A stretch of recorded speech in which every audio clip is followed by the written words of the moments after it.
Ha sido una semana complicada en la relación entre México y Estados Unidos debido, por supuesto, a las bravatas, las bravuconadas, las agresiones de Donald Trump y de su gabinete, quienes no dejan pasar oportunidad alguna para tratar de someter a nuestro país, para tratar de obtener mucho más de lo que tienen ahora en la relación bilateral. Ya nos decía el maestro Arsinoe Orihuela que el tema de la droga pues es secundario. Realmente lo que vemos ahorita y con lo que coincidimos no es un asunto que tenga que ver con el mercado de las drogas. Se pretexta, se instrumentaliza como tal, pero en realidad es algo mucho más profundo que pasa por la cuestión territorial, por la cuestión de minerales, de recursos naturales y demás. Aunque haya gente que nos diga que nosotros tenemos una visión muy limitada y que solamente nos quedamos en ese punto.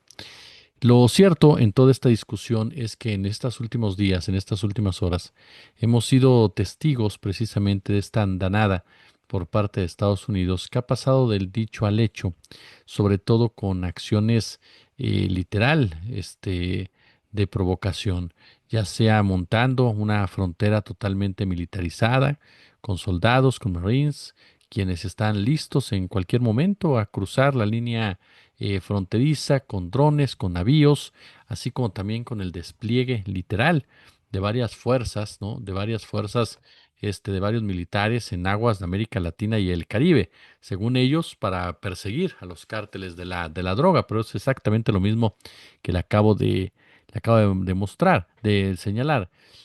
Ayer, en esta semana, platicábamos con ustedes la estrategia de comunicación de Donald Trump y uno de los principales puntos es mostrarse fuerte, ¿no? Demostrar su fuerza una semana después de que el presidente Trump ordenara al Pentágono combatir a los cárteles de la droga extranjeros, potencialmente fuera de Estados Unidos, y que lo hicieran a través precisamente de estrategias netamente militares. Esto ha generado, ¿no?, que México y Venezuela particularmente se pongan en alerta ante los temores de los países, muchos de ellos escenarios de operaciones bendecidas por el intervencionismo de la doctrina Monroe, que quedó resumida en la expresión América para los americanos, lo que obviamente implicaba que Estados Unidos se reservaba el derecho de proteger el hemisferio occidental de la influencia de la colonización europea. El despliegue del grupo anfibio Ayo Wajima y la 22ª Unidad Expedicionaria de los Infantes de Marina del Comando Sur, del que no se había informado anteriormente, es parte de este reposicionamiento más amplio de activos militares en el área de responsabilidad de dicho comando y se ha preparado durante las últimas 3 semanas, así lo dijo uno de los dos funcionarios de defensa, ¿no?, que explicaron los planes militares hasta este momento. La Marina, bueno, ha confirmado este viernes el despliegue de este USS Iowa y la 22 Unidad Expedicionaria y los otros dos barcos del grupo anfibio. No detalló el lugar al que se dirigen, ni mucho menos. Y aquí empieza entonces la discusión de fondo, ¿no?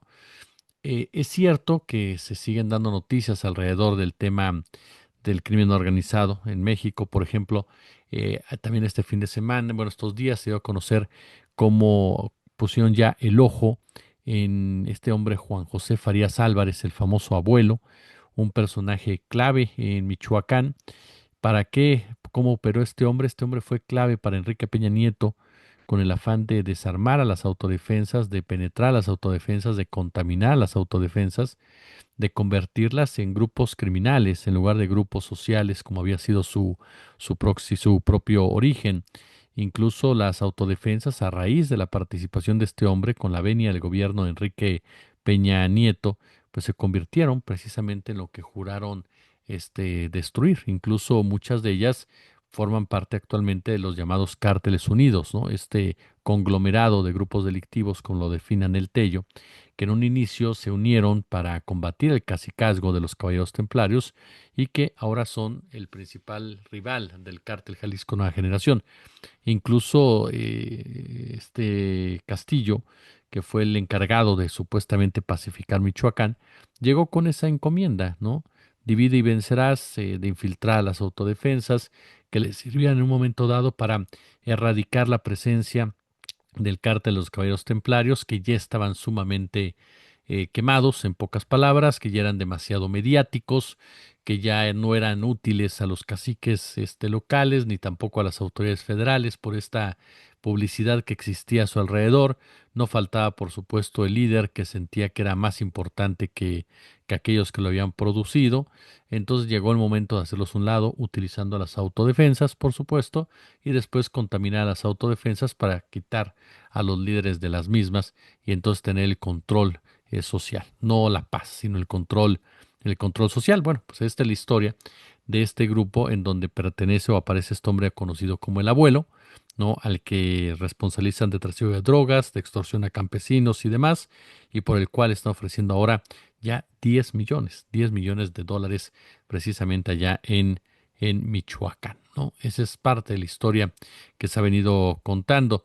Usted recuerda que las autodefensas surgen a raíz de un hartazgo, de un cansancio, de una demanda completamente desoída por Calderón y por Peña Nieto, de que se combatiera la brutalidad de los caballeros templarios, que se combatiera ya toda la maldad que provenía de este grupo que caía en una constante opresión criminal, claro, con la bendición, insisto, de los caciques, la bendición de los políticos, y entonces se levanta la gente en armas y viene después todo este proceso en contra de estos grupos que lo que buscaban era acabar con el yugo criminal que durante muchos, muchos años habían padecido. Pero ¿cómo lo ibas a hacer si llegó el principal criminal, que era el gobierno de Enrique Peña Nieto?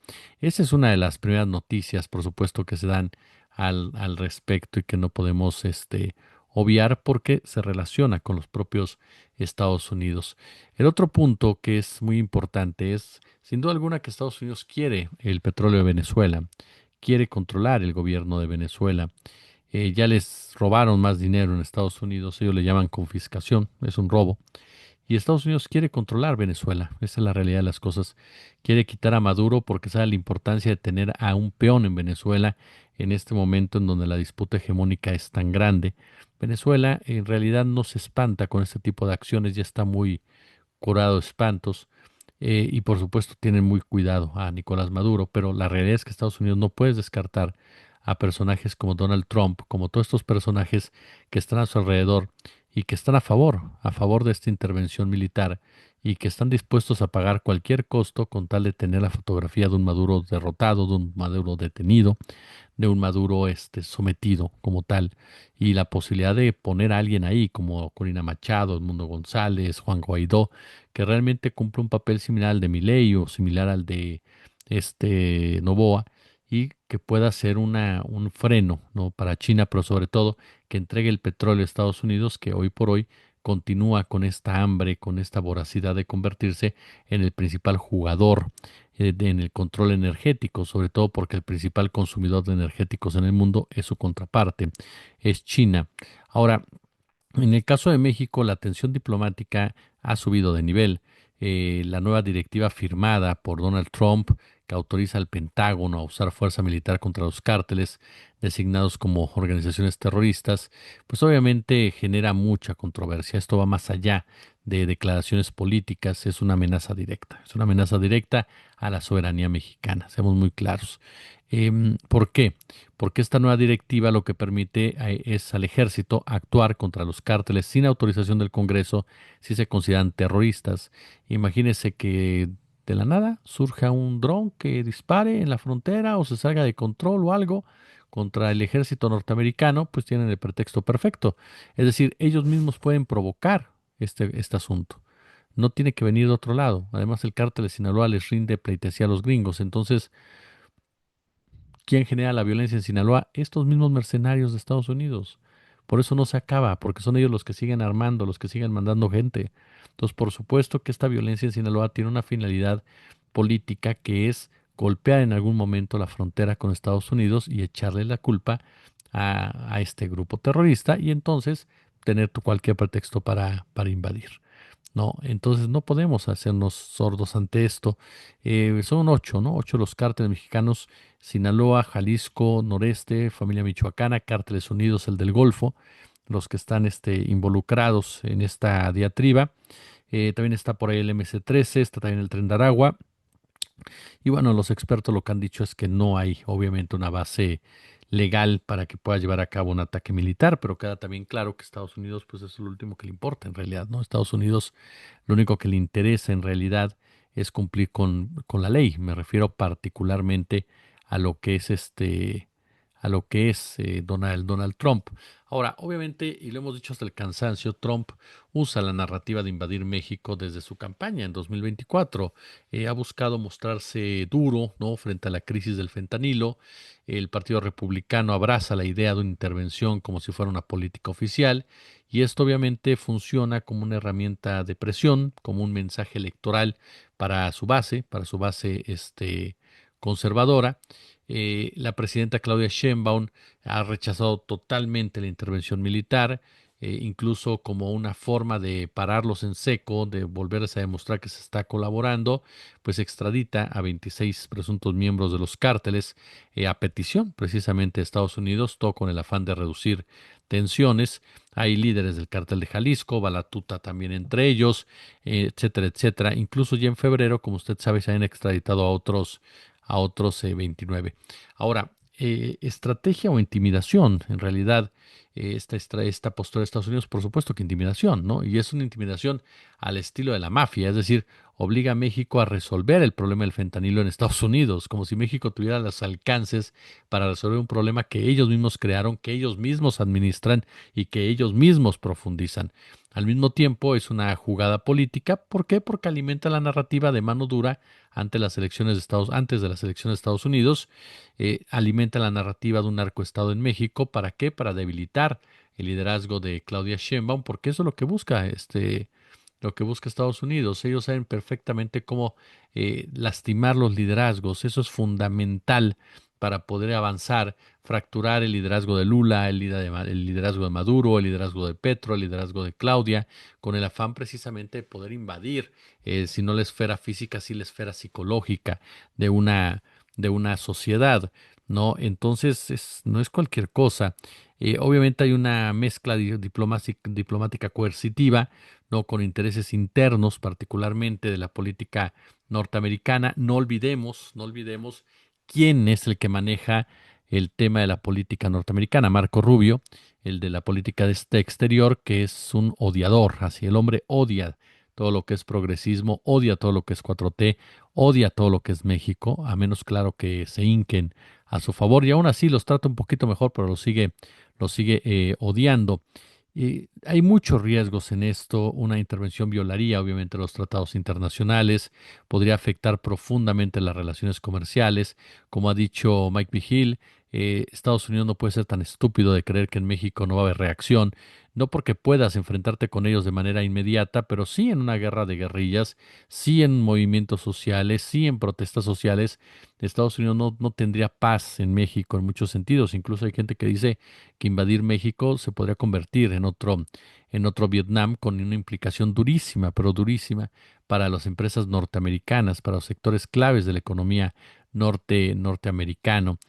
Obviamente podría desatar tensiones con otros personajes de la geopolítica, y el impacto sería enorme, tanto en la imagen de Estados Unidos como, por supuesto, en la de México. El discurso de ataque a México no es nuevo, y esto hay que dejarlo en claro, pero ahora tiene un respaldo de una directiva oficial que tampoco podemos minimizarlo. Ya no solamente son narrativas, ya no solamente son narraciones, ya es algo factible. Y la relación México-Estados Unidos no vive su mejor momento, a pesar de los esfuerzos de la doctora Sheinbaum por mantenerla en un nivel aceptable. Trump está concentrado y convencido de que debe despojar a México de sus riquezas y debe someter a México para que México juegue un papel incluso kamikaze si hay un enfrentamiento con China. Eh, hay una pregunta que yo me hago y la comparto con ustedes. Em, ¿Es esto realmente una consecuencia del fentanilo o es una campaña literalmente de Donald Trump intervencionista? ¿Ustedes qué opinan al respecto? Yo tengo muy claro, y ustedes lo saben perfectamente, mis conceptos en esa materia. No, pero sí me parece que es un tema que se tiene que abordar en todos los sentidos, en todos y cada uno de los sentidos, para poder dimensionar de manera clara y precisa, no, la gravedad de un problema que cada día se vuelve más, pero más serio. Y veremos hasta dónde llega, porque mucho de la gente que grita a los cuatro vientos, no, es que la doctora Sheinbaum está sometida, es que la doctora Sheinbaum ya entregó todo, es que la doctora Sheinbaum ya agachó la cabeza, a pesar de que México está atrapado en tres factos, que es el comercio, la política y la seguridad. López Obrador y la doctora Sheinbaum han movido sus cartas para ir ganando pedazos de soberanía, que eso es lo que quiere quitar Donald Trump, que eso es lo que quiere retirar Donald Trump. Pero si ya lo hubiera conseguido, ajá, se lo digo, la relación sería otra completamente. No lo ha conseguido y por eso son estas amenazas constantes. Por eso queda claro que la doctora Sheinbaum no ha cedido a las presiones de este energúmeno. Pulgares arriba, como siempre un gusto, como siempre un placer. Gracias.